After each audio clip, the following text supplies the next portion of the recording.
আসসালামু আলাইকুম ওরহমতুল্লাহ। প্রিয় দর্শক, আশা করি আপনারা সকলেই অনেক ভালো আছেন।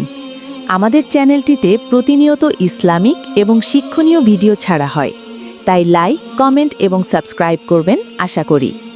চলুন ভিডিওটি শুরু করা যাক। মানুষ কি ফেরেশতার সাক্ষাৎ পেতে পারে? ফেরেশতারা নারী নাকি পুরুষ? আমরা জানি ফেরেশতারা নারীও নন, আবার পুরুষও নন। তাহলে আল্লাহ ফেরেশতাদের মানুষরূপে কেন পৃথিবীতে প্রেরণ করেন? এর উত্তর জানা থাকলে অবশ্যই আমাদের জানাতে ভুলবেন না। নবী না হয়েও অনেকে আছেন যারা ফেরেশতাদের সাক্ষাৎ পেয়েছেন, আবার অনেক পাপিষ্ঠরাও ফেরেশতাদের দেখা পেয়েছেন। কিন্তু মানুষের চোখে কি আসলেই ফেরেশতা দেখা সম্ভব? মানুষের পক্ষে ফেরেশতাদের দেখা সম্ভব, তা কুরআনের আয়াত ও হাদিস দ্বারা প্রমাণিত।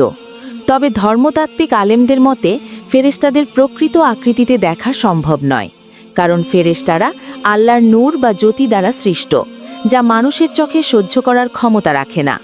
হযরত মুসা আলাইহিসসালাম আল্লাহর নূর দেখে অবচেতন হয়ে গিয়েছিলেন।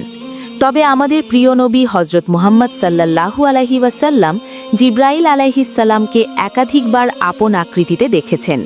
প্রথমবার দেখার পর ভয়ও পেয়েছিলেন। এ বিষয়ে হাদিসের বর্ণনা এসেছে যে রাসূল সাল্লাল্লাহু আলাইহি ওয়াসাল্লাম এমন অবস্থায় ফিরে এলেন যে তার হৃদকম্পন আরও বেড়ে গেল। তিনি খাদিজা রাদিয়াল্লাহু তাআলা আনহাকে বললেন, আমাকে চাদর দ্বারা আবৃত করো। তিনি তাকে চাদর দিয়ে আবৃত করলেন, যাতে তার ভয় দূর হয়ে যায়। সহিহ বুখারী হাদিস নম্বর ৩। মানুষের আকৃতিতে যেরকম ফেরেশতাদের সাথে সাক্ষাৎ করা সম্ভব, তেমনি স্বপ্নেও ফেরেশতাদের সঙ্গে সাক্ষাৎ করা যায়। এর অনেক উদাহরণ রয়েছে, যার বর্ণনা কুরআন ও হাদিসে এসেছে। এর মধ্যে একটি হলো মরিয়ম আলাইহিসসালাম, যিনি হযরত ঈসা আলাইহিসসালামের মাতা। হযরত মরিয়ম আলাইহিসসালাম পুরুষরূপে একজন ফেরেশতার সন্ধান পান, যিনি তাকে সন্তান লাভের সুসংবাদ দেন। আল্লাহ তাআলা পবিত্র কুরআনে ইরশাদ করেছেন, আমি তাকে আমার রূহ সহ জিবরাইলকে তার কাছে প্রেরণ করলাম। সে তার কাছে পূর্ণ মানব আকৃতিতে আত্মপ্রকাশ করল। মরিয়ম বলল, যদি তুমি আল্লাহকে ভয় করো, তবে আমি দয়াময়ের কাছে তোমার হতে আশ্রয় প্রার্থনা করছি। আল্লাহ তাআলা সুলাইমান আলাইহিসসালামের রাজ্যের অধিবাসীদের পরীক্ষার জন্য হারুত ও মারুত নামের দুই ফেরেশতাকে প্রেরণ করেন।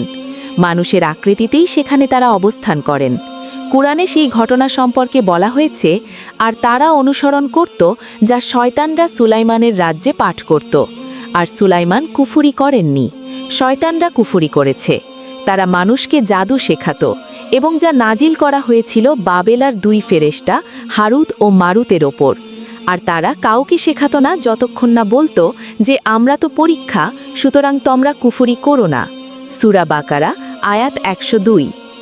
একদিন হযরত মুহাম্মদ সাল্লাল্লাহু আলাইহি ওয়াসাল্লাম সাহাবীদের নিয়ে মজলিসে বসেছিলেন।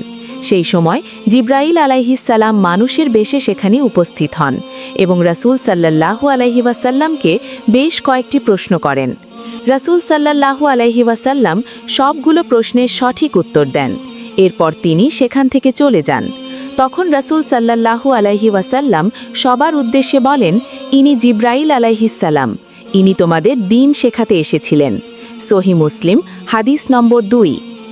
অনেকেই প্রশ্ন করে থাকবেন, ফেরেশতারা কেন শুধু পুরুষ রূপে হাজির হন? আসলে ফেরেশতারা লিঙ্গ পরিচয়ের ঊর্ধ্বে। আল্লাহ তাআলা তাদেরকে নারী বা পুরুষ বানাননি। কুরআন ও হাদিসের যেসব বর্ণনায় তাদের কথা বলা হয়েছে, সেখানে তাদের কেবল পুরুষ রূপে বর্ণনা পাওয়া যায়। পবিত্র কুরআনেও তাদের ব্যাপারে পুরুষবাচক শব্দ ব্যবহার করা হয়েছে। কিন্তু এর কারণ কি? এক্ষেত্রে মুফাসসিরগণ বলেন, প্রাগৈতিহাসিক কাল থেকেই বিভিন্ন কাফের ও মুশরিকগণ বিশ্বাস করত যে ফেরেশতারা আল্লাহর কন্যা। তাদের এই বিশ্বাসকে ভুল প্রমাণিত করতে আল্লাহ পুরুষরূপে ফেরেশতাদের প্রেরণ করেন। তাদের এই ভ্রান্ত বিশ্বাস সম্পর্কে পবিত্র কুরআনে বলা হয়েছে, আর তারা রহমানের বান্দা ফেরেশতাগণকে নারী গণ্য করেছেন। এদের সৃষ্টি কি তারা দেখেছিল? তাদের সাক্ষ্য অবশ্যই লিপিবদ্ধ করা হবে এবং তাদেরকে জিজ্ঞাসা করা হবে। সূরা আল যুখরুফ আয়াত ১৯। এছাড়াও সামাজিক দৃষ্টিকোণ, মানুষের চিন্তাধারা সবকিছু বিবেচনা করে ফেরেশতাদের পুরুষ রূপে পাঠানো হতো। প্রিয় দর্শক, আজকের ভিডিওটি আপনাদের কেমন লেগেছে তা অবশ্যই কমেন্ট বক্সে লিখবেন। সকলেই ভালো থাকুন, সুস্থ থাকুন। আল্লাহ হাফেজ।